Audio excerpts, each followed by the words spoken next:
The Lord be with you. A reading from the Holy Gospel according to Mark.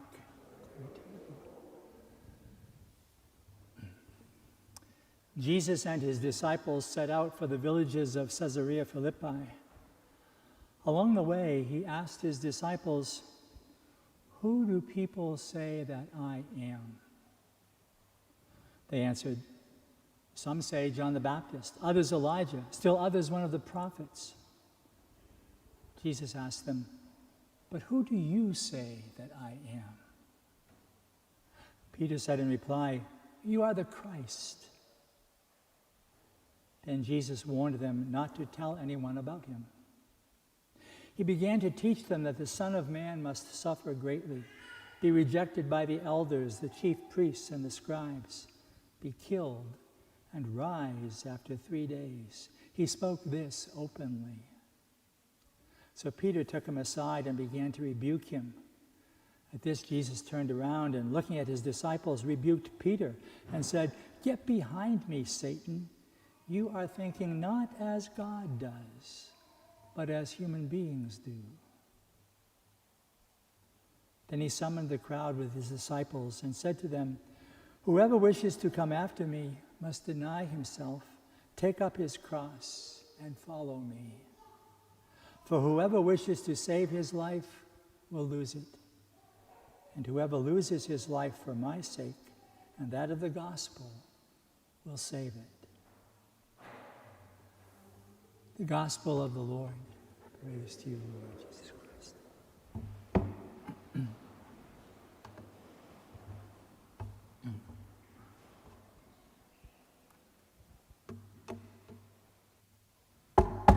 Knock, knock. Jesus. Jesus wants to know who you say he is. And that, my brothers and sisters, is today's gospel in a nutshell, in a knock-knock joke. First, Jesus asks who the people say he is. But then he gets very particular. And he turns to each of those with him and asks, "But who do you say that I am?" Who do you say that I am? You know, we read the gospel at Mass because we believe that Jesus is saying today what he said 2,000 years ago. And he is asking today the same question he asked 2,000 years ago. But he's asking us, who do you say that I am?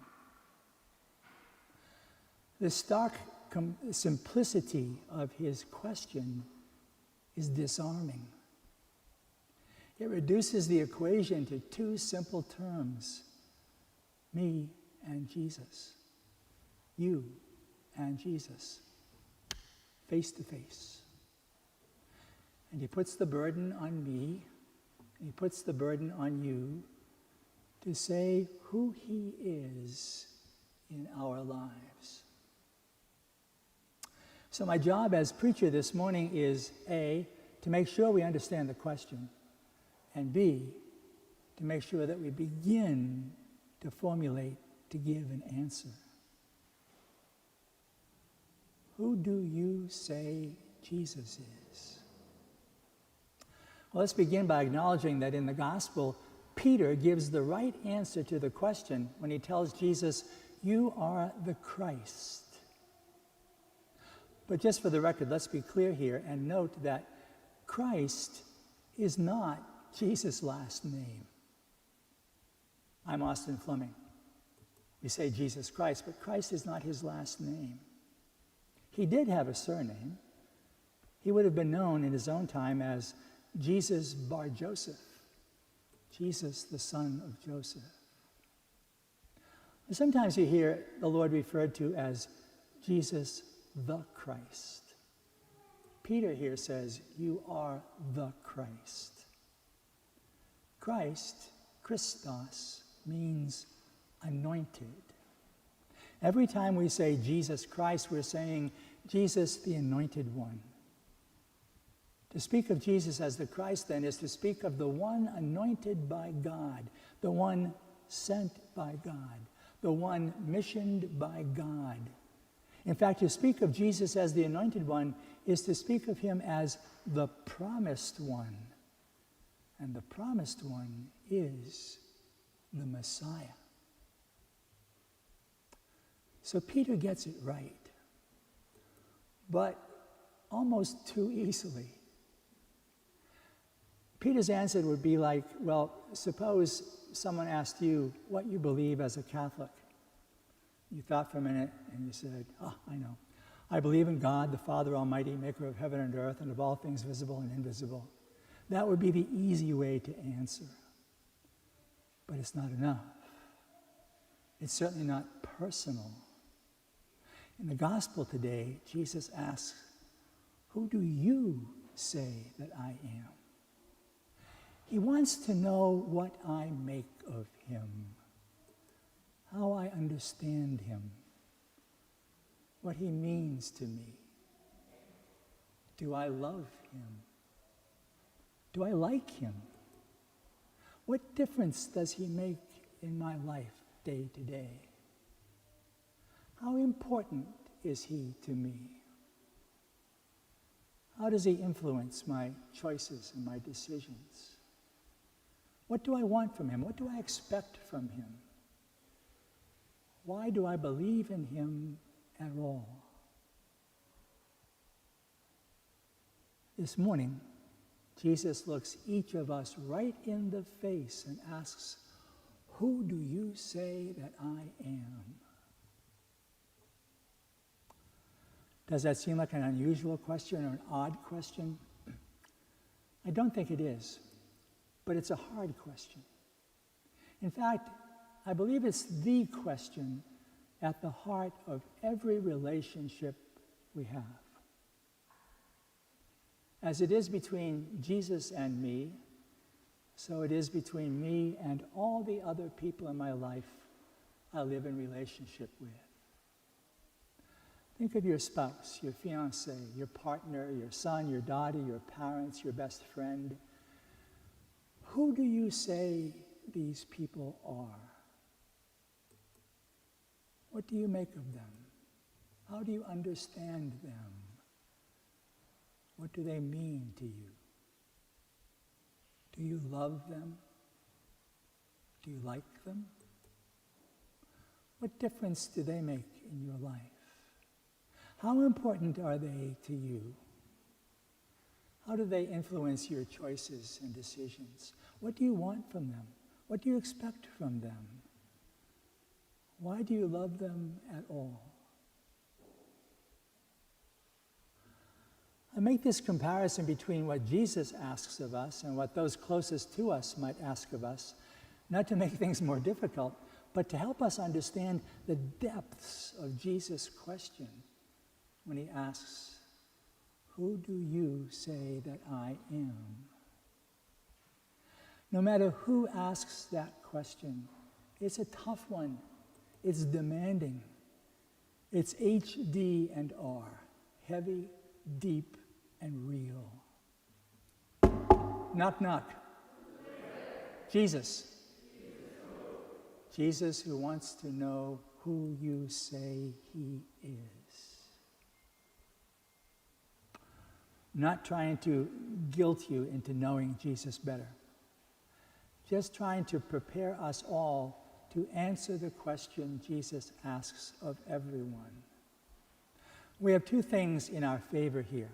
First, Jesus knows each of us inside out. He knows me much better than I know myself. He knows you much better than you know yourself. And he's right up to speed in his relationship with us. Second, to start with, we all have at least a passing acquaintance with Jesus. For many of us, and some days I feel like this myself, for many of us, Jesus is sometimes like the person you run into at the grocery store or the post office, Dunkin' Donuts, or the gym. You know the face. You've seen this person before. You might not know the first name. You're definitely fuzzy on the last name. Still, you always say hi, or at least nod to each other.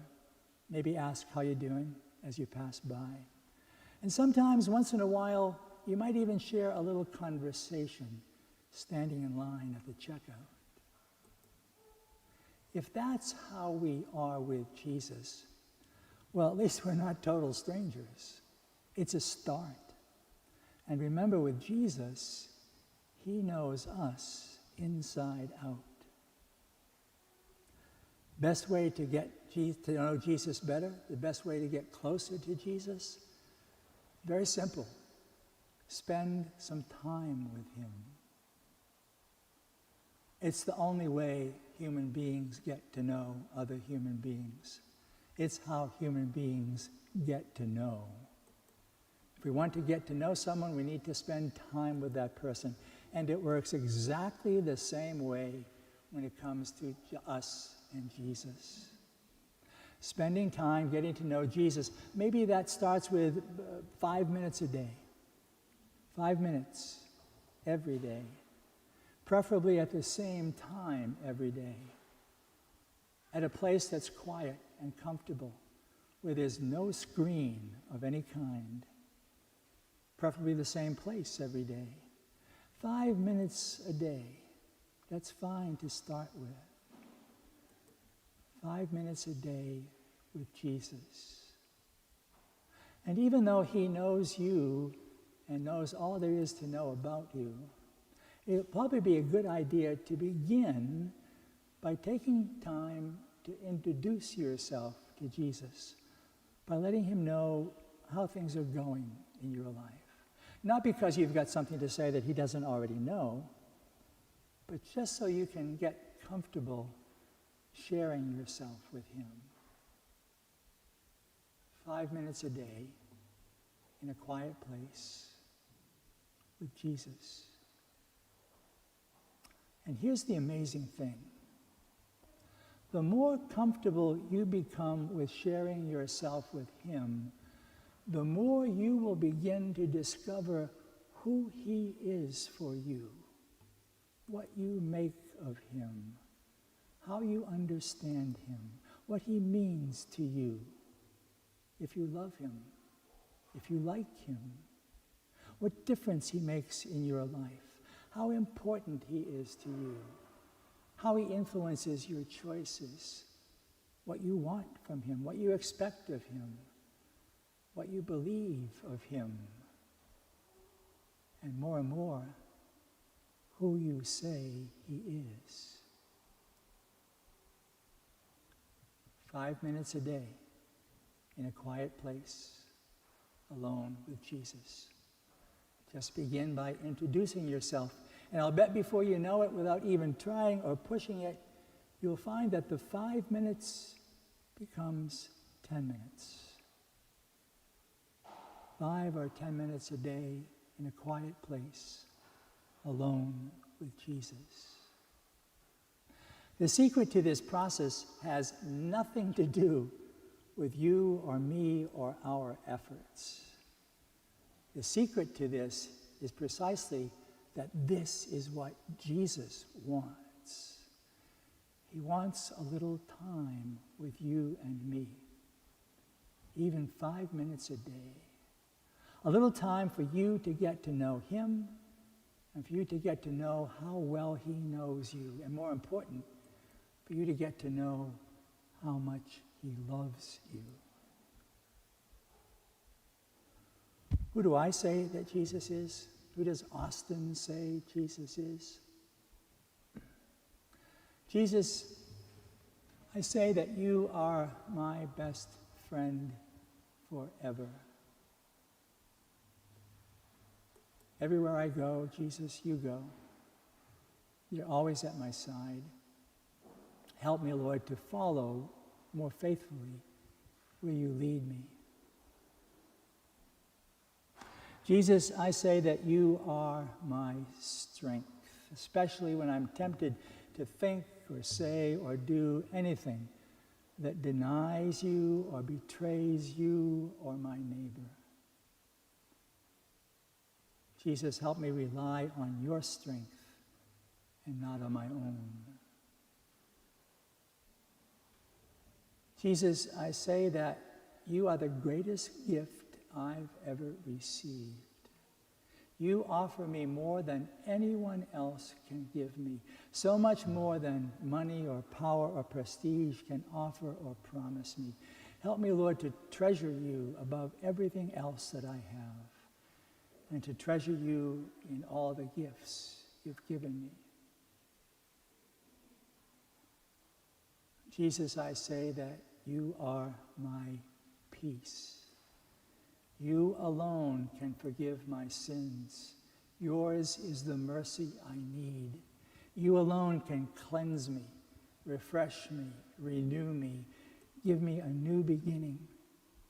Help me, Lord, to believe deeply in your mercy, in the peace I know you want me to have.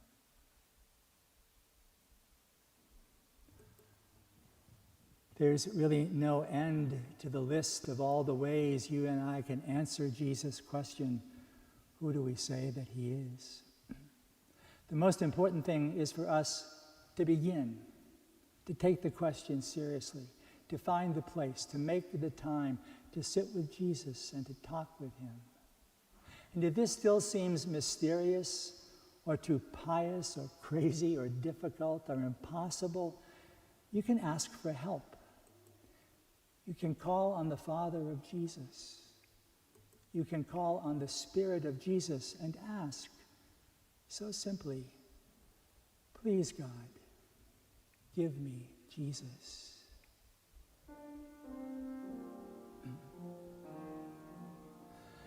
In the morning when I rise, in the morning when I rise, in the morning when I rise, give me Jesus. Give me Jesus. Give me Jesus. You may have all this world. Give me Jesus. In my troubles along the way, in my troubles along the way, in my troubles along the way, give me Jesus. Give me Jesus. Give me Jesus. You may have all this world. Give me Jesus. When I feel I'm all alone, when I feel I'm all alone, when I feel I'm all alone, give me Jesus. Give me Jesus. Give me Jesus. You may have all this world. Give me Jesus. Oh, and when my days are done, oh, and when my days are done, yes, and when my days are done, give me Jesus. Give me Jesus. Give me Jesus. You may have all this world. Give me Jesus.